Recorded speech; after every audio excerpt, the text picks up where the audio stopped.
The journey has been almost 17 years now. 2008, right? 2008, we started Recon, but actually the thinking or the thought process of starting a company it started in 2007. I was working at Pfizer, and Mukti Gandhi, I don't know how many people you know, Mukti Gandhi is our Chief Scientific Officer. He sits in Denville, and Mukti and I, we studied together undergrad, so we know each other for the last 45 years. We are friends, more than friends actually, I can say. And so Mukti was driving from his work, and then I was driving from my work.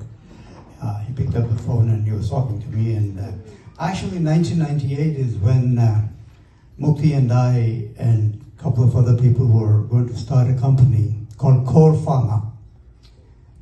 This was in 1998, and what happened was we did the business plan, and we went and then we spoke to the investors because we had to raise money.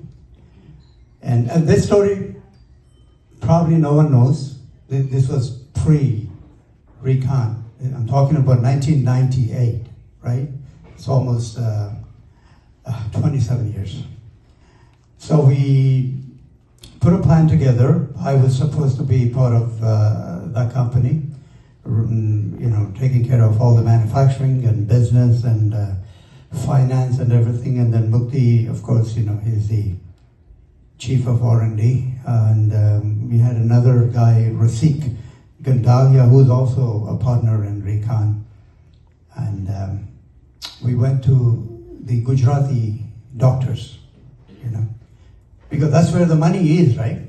The doctors who came here a long time ago made a lot of money, and they always wanted to invest in the hotel industry or invest in real estate or Patel Brothers, I mean, you name it. The Gujarati community has done extremely well in the industry, right? So we approached them. We gave a presentation that we wanted to do a company. We said, we're not going to bring any money, but we can bring our experience and talent to build a company. All we need is money. So who wants to invest? So they liked the plan, and three, I think, there was 2 pharmacists, and then 1 doctor came forward, and they said, hey, you know, we want to invest money. And so that was good. You know, we said, okay, let's start the company. But what happened in my personal life at that time, 1998, is when we had our son. The baby, we had him May of 1998. And then my daughter was very small, 4 years, and my wife and myself. So if I go and join this company, then I would be spending almost 18 to 20 hours in the business, right? So I was thinking about it, and I thought it's not fair for me. So there's a good lesson learned here when it comes to business and family. Who should we choose, right? For me at that time, I thought my family was the most priority. My wife, my daughter, and my young son, right? So I told Mukti that I'm sorry, I'm not going to join you guys. You guys can go ahead and start the business, but I will go back and find a job. And then that's where I found a job in Warner Lambert. And then I started working there. And then fortunately, I landed up with a project, Lipitor. And I was working on Lipitor, and I was traveling. And that's how, you know, I opted not to become an entrepreneur. I opted to stay with the family. But that was the best decision I made, because I spent my time with my children, my wife. I was helping my wife. Maybe that was not the right time for starting a business, right? So I think one person who used to work with me in that time, Sangeeta, I don't know where Sangeeta is. Yeah.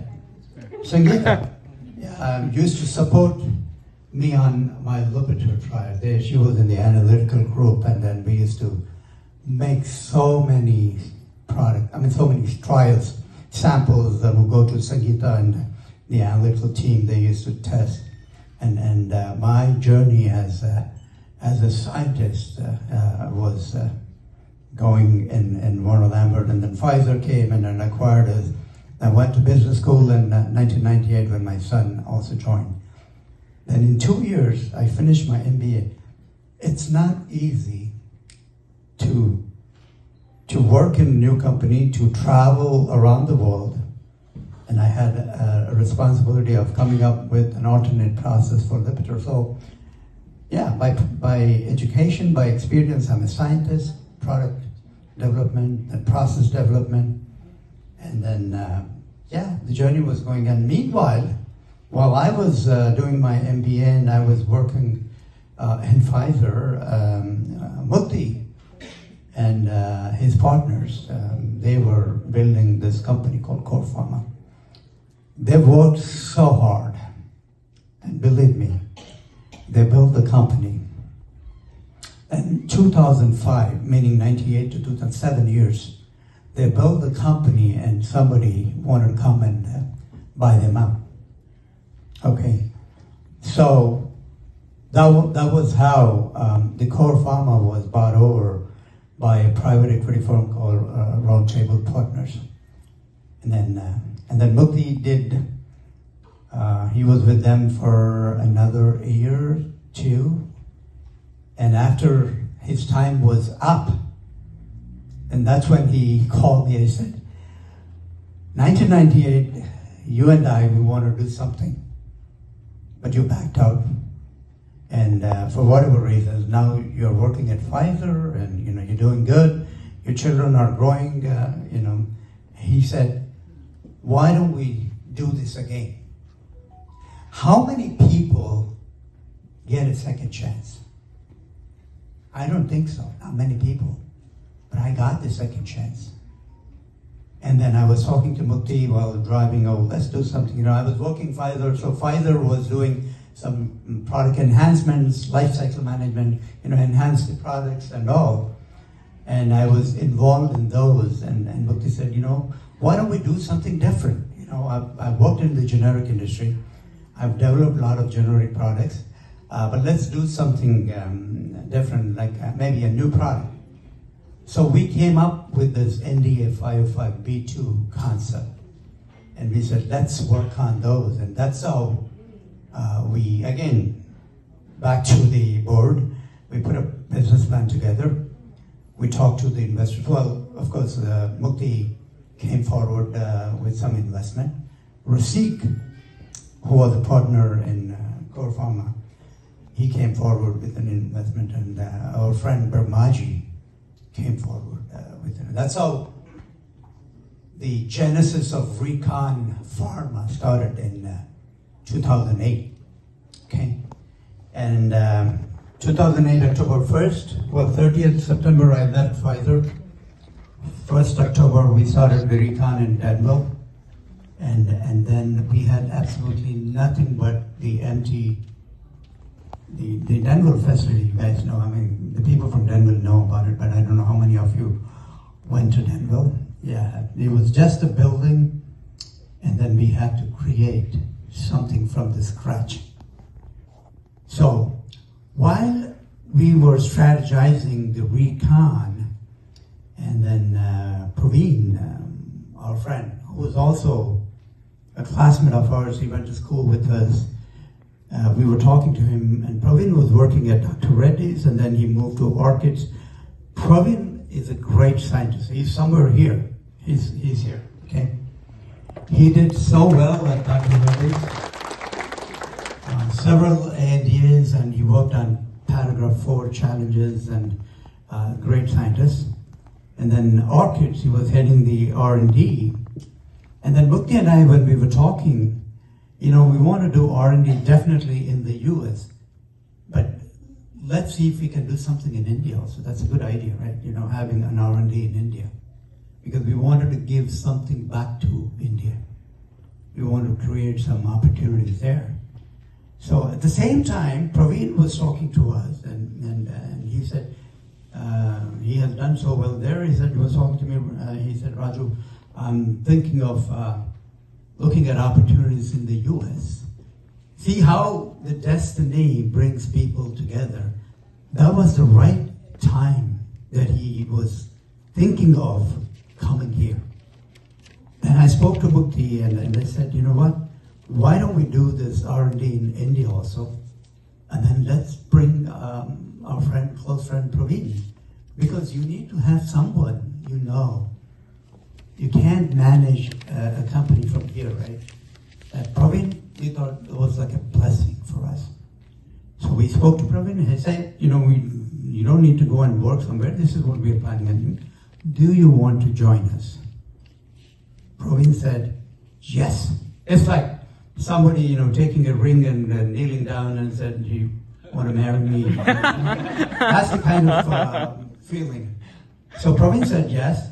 And then that's how we, three of us, became partners. And his mission was to set up the India. And then Mukti and I, we were going to do the Danville R&D. And one of our investor, Brahmaji, came with one of his nephew, who happens to have a lot of experience in the analytical and, of course, you know, topicals and formulation, right? And then he also joined us. So that's how we started Recon, and I don't know, I mean, if I think back, we used to carry these heavy HPLCs on our hands, okay? From the outside, like when they drop off the boxes. And then Mukti and I and Satya would set up the labs, put them on the, and take out all the trash, I would get into a garbage, it used to be a container, put everything there. And that's how we started Recon. There was absolutely no one there. It was just three of us. We said, you know, if someone calls, we need an admin. So we hired one admin, Eileen Russo. She joined us and she was picking up the phones, and somehow Eileen's husband happened to be an electrician, and we were looking for an electrician. So Eileen said, why don't you talk to my husband? So we hired Eileen's husband. And he started helping us setting up the labs, you know, setting up the electrical lines. And then slowly we said, now we need scientists to hire. We hired one girl, Tangela. I think she's a Filipino. Tangela was with us for a long time. Then Kishore. I know Kishore from back home. Actually, he from my wife's side. And then he was doing his PhD at Rhode Island, and he was working there, and then we were talking about it. He was looking for an opportunity, and they said, you know, there's one opportunity with us, would you like to come? So Kishore graciously decided to come and join us. Kishore, was that 2010? 9? Huh? 2009. 2009. So probably he's one of the oldest, apart from us, in the company now. 2009, he joined. And he trusts us. And then he's been with us for almost 16 years now. Did a phenomenal. Now he's the VP of specialty formulations and analyticals. See, getting these people is very critical for the success of a company, right? Then Naga came.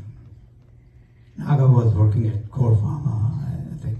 Then he moved to some Chinese or some Japanese company. He was traveling to China. We said, you know, come and join with us. So he decided to join Recon. And that's how slowly, one by one, some people started.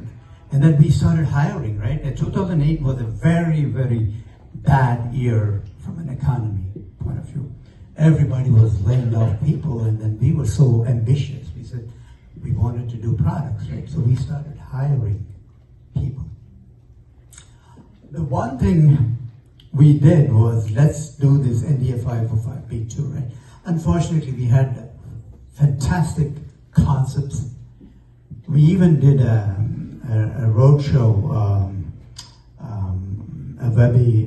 it's not a webinar, it's a symposium in Philadelphia talking about 505(b)(2 opportunities and trying to attract people. But unfortunately, the economy was so bad that no one wants to spend money. And we realized that if we go that route, we're going to end up closing the shop. So we had to quickly pivot the strategy. And again, there's always a reason why things happen the way they happen. I believe in that. I've seen that. I've experienced that, right? So we said, let's do something different. We work on some complex dosage forms. We have experience. We have one of the partner can do specialty product development. And Mukti and Praveen were good at the solid orals. And then I decided to move because I'm only on the manufacturing side, but I was taking care of all the business, the finance. So I was the HR, I was the CFO, CEO, I was everything. Warehouse manager, everything, right? And that's how we work hard. It's like blood and sweat in the company. And now if I look back in 17 years, it's a great story. I'm going to write a book about it, by the way. I'm going to write a book about it. So we started developing products. So what happened? People knew us. And we said, we only have so much money, and if we do everything by ourselves, we're going to be out of money. So we said, let's partner with someone, right? So some sales and marketing companies approached us. And because they have so much confidence in Mukti, that he can do, they have so much confidence in Praveen. And they said, okay, we're going to sign up 5 products. So the first company signed up 5 products. Then another company came, they signed up another 5 products. And that's how we were signing products. But the good part is, we said we can do this and we can do that, but we did it. It was not just the talk, right? Some people say, hey, I can do this, I can do that. Well, they will do everything, but when you actually give a project, nothing goes. But we were not one of those people who just talk, right? So we were putting our heads down. We were not promoting ourselves. No one knows Recon at that time. We were just working, developing products, filing products with the FDA. And that's how people started coming. In 2010, we realized we didn't have manufacturing, and we were relying on contract manufacturing. So I was going after contract manufacturing companies. But what we felt was it's a challenge if you don't manage your own manufacturing. You're going to be depending on other people. So we signed up with several other people so that we already started feeling that the timelines were slipping and their quality systems were okay. And we were a little nervous. I think it's better we should have our own manufacturing. Again, the destiny. Here also I'm going to tell. Fairfield facility used to be Concord Labs. I know there are a few people here who worked in Concord Labs. Dr. Rao, he was a very tough guy, nice guy, tough businessman.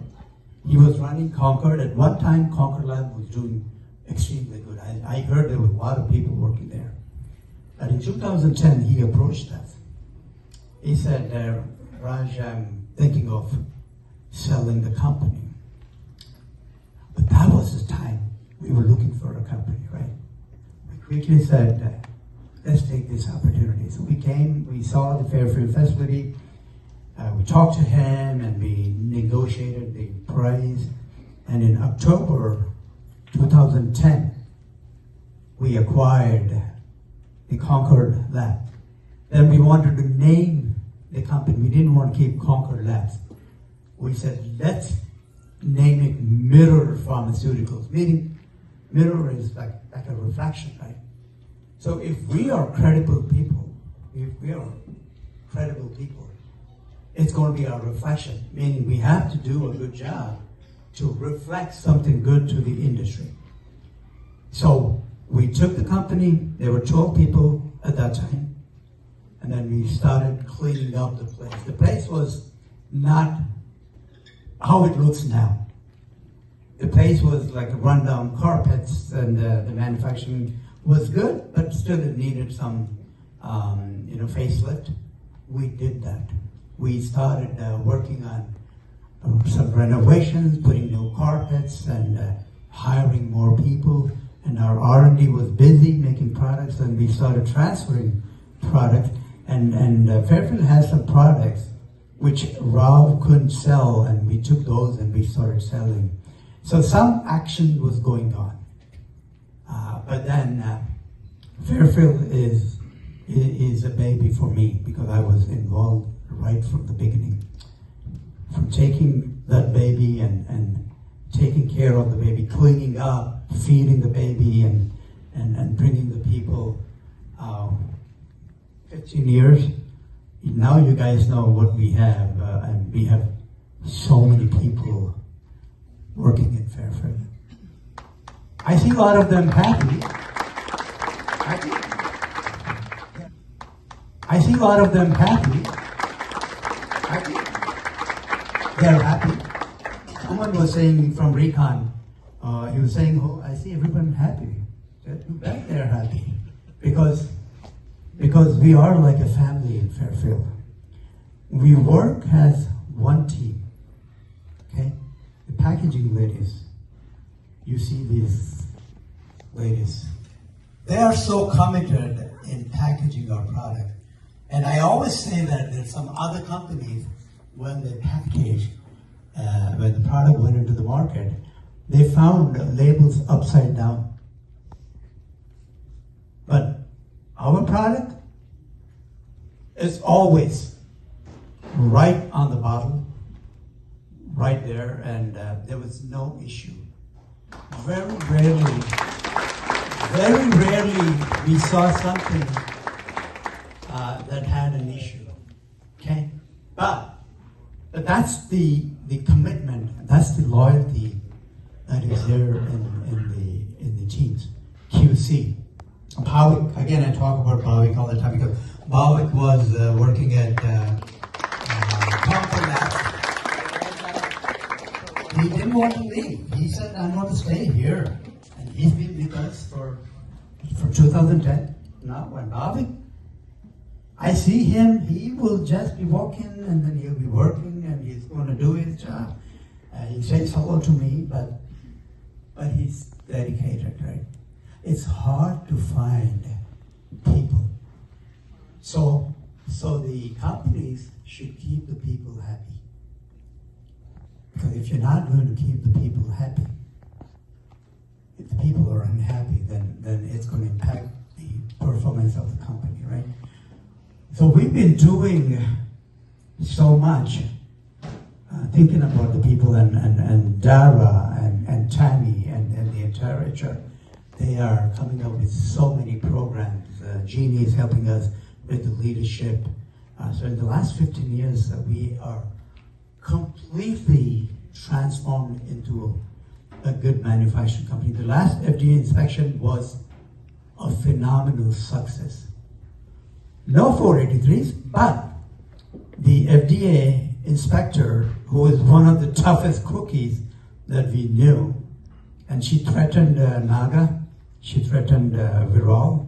She said, "I'm going to check everything. I'm going to go talk to people. I want to make sure that you guys are doing what you're supposed to be doing, but I'm going to find something wrong here," because that's her job, right? She's like a cop. She went all over the labs, talking to analytical scientists, going into packaging area. I think she talked to Roger, she talked to Shubhajit, she talked to Pragnesh or Mukesh, Pradeep, everybody, right? And she did her assessment and all that. at the end of the inspection, we sat and I was in the meeting with her. And she said, Raj, let me compliment you. She said, I've seen so many companies. I went and I inspect, I always find mistakes.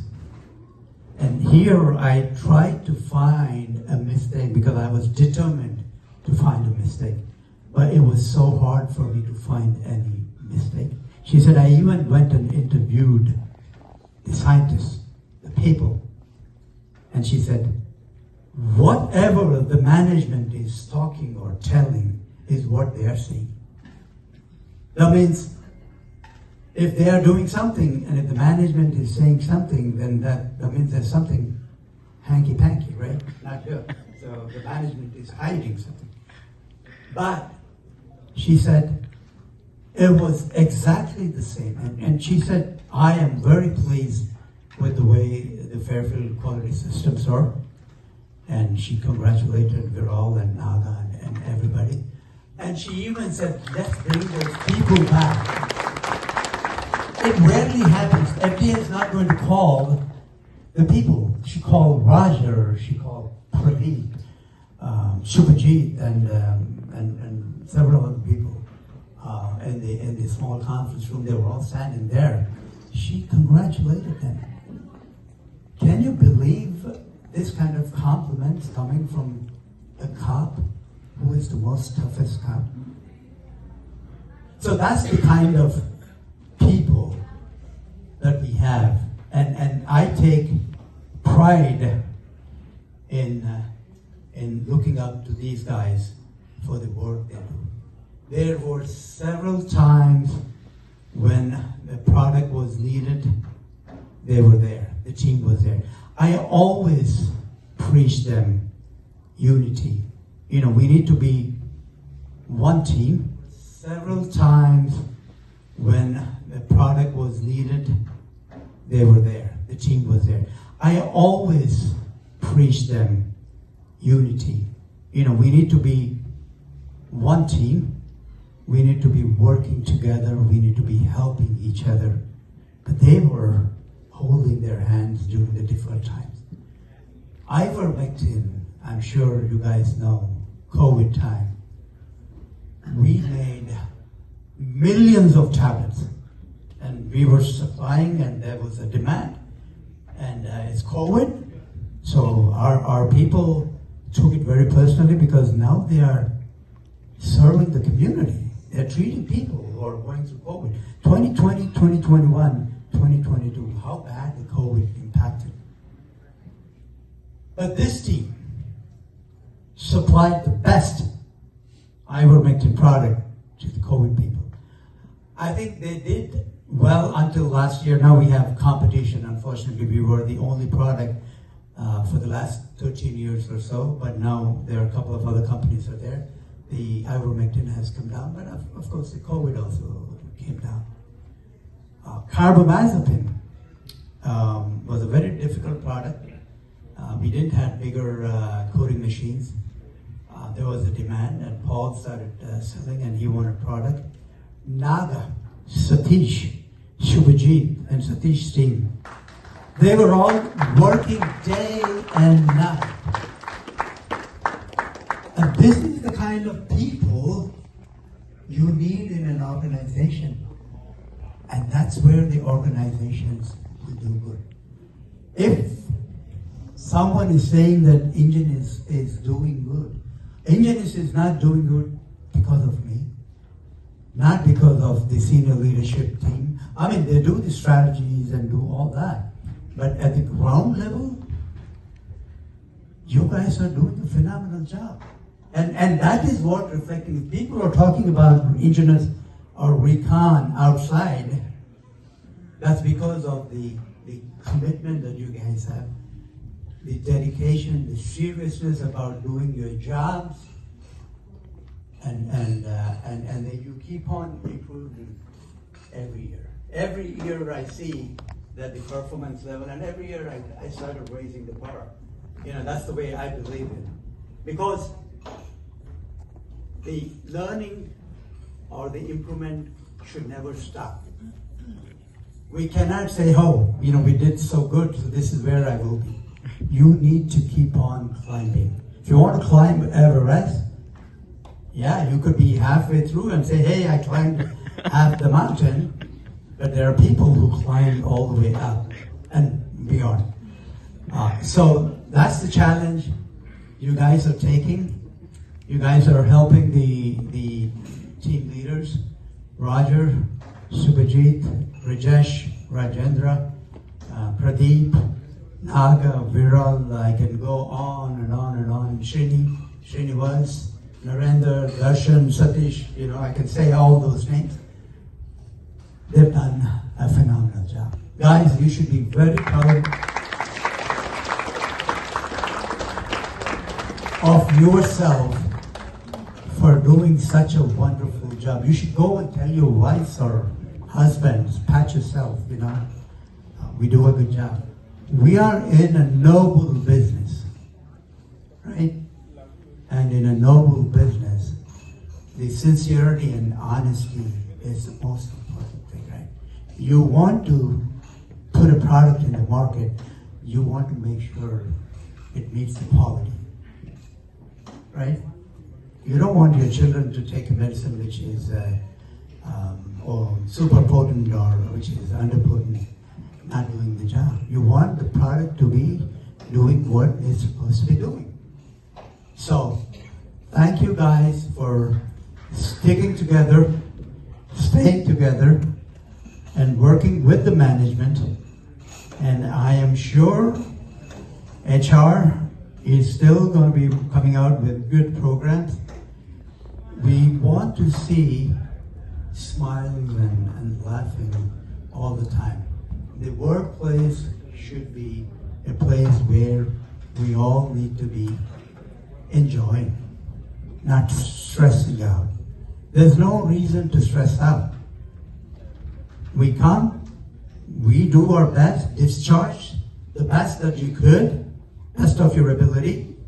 If something goes wrong, it's beyond our control. We can go back and learn from that, and we can fix the problem.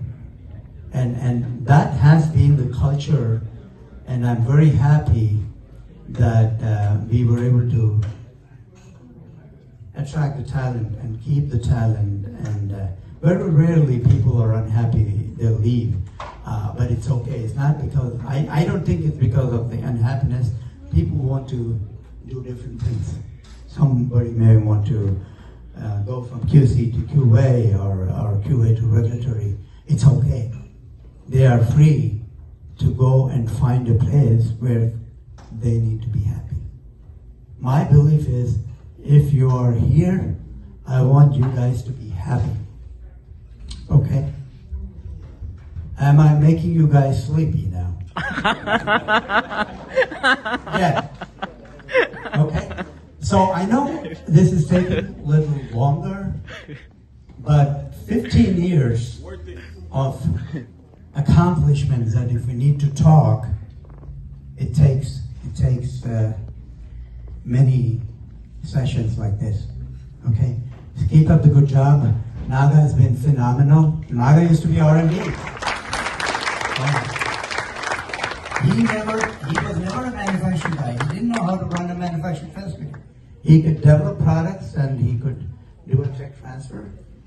But we moved him here and we made him into the head of the operations. Look how he's doing. I think Naga is doing a phenomenal job keeping all of you guys together. Similarly, Viral grew in the last 12, 13 years. Very matured, very quiet, very stable, very loyal, and very sincere. And these are the people who are actually putting their best into the company. If Fairfield is doing well, again, it's not because of me. I rarely do anything for Fairfield. I'm just, my presence is what is there. But the actual jobs are done by you guys. So keep up the good work. Let's celebrate the 15 years, I know. The bar is still open, I think. Naga? Still open, right? You didn't put a cap on the drink, so enjoy, guys. Have good food, dance, do everything. And I'm going to wish you all the best. Happy Diwali. Enjoy with your family. Family is always first. Then your co-workers are second.